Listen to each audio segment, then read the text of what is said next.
শিলিগুড়িতে জঙ্গল থেকে উদ্ধার হলো নাবালিকার দেহ।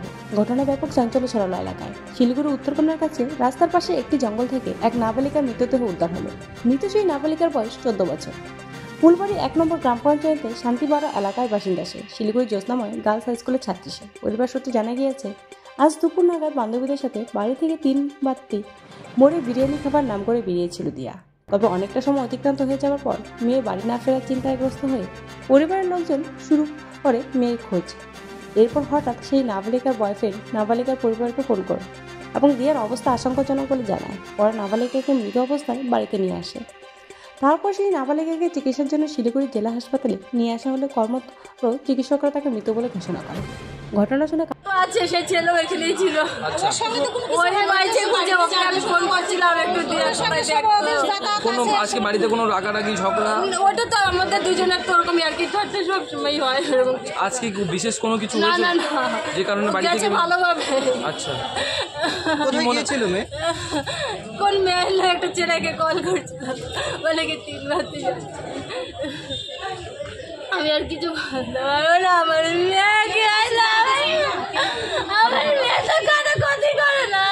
চঞ্চল খুব চঞ্চল দেখে আমি ওকে কখনো ঘরে আটকাতে পারি না, কিন্তু ও ঘুরে টুরে আবার ঠিক সময় বাড়ি চলে আসবে।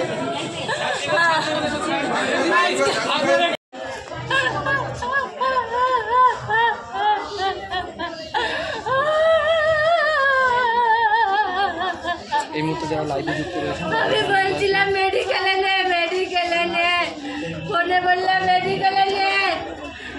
আমার দিয়া আমার সংসারটা শেষ হয়ে গেল মা। আমার দিয়ার বাবা এমনি অসুস্থ হয়ে পড়ছে। আজকে 4-5 দিন কাজ করতে পারছে না। এখন কি হবে মা? আমার কি হবে? আমার দিয়া আমার ফুলের মতন মেয়েটাকে সর্বনাশ করলো।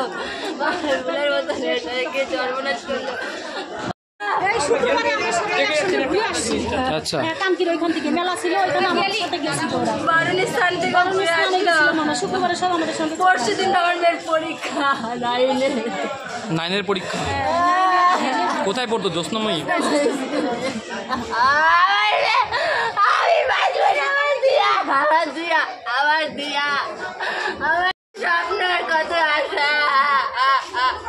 আমার দিয়া আর ওর তো প্রেম করতো ঠিকই, ভালোবাসতো। আমরা কোনো আপত্তি দিইনি, কারণ ওকে একটা সময় দেওয়া হয়েছিল।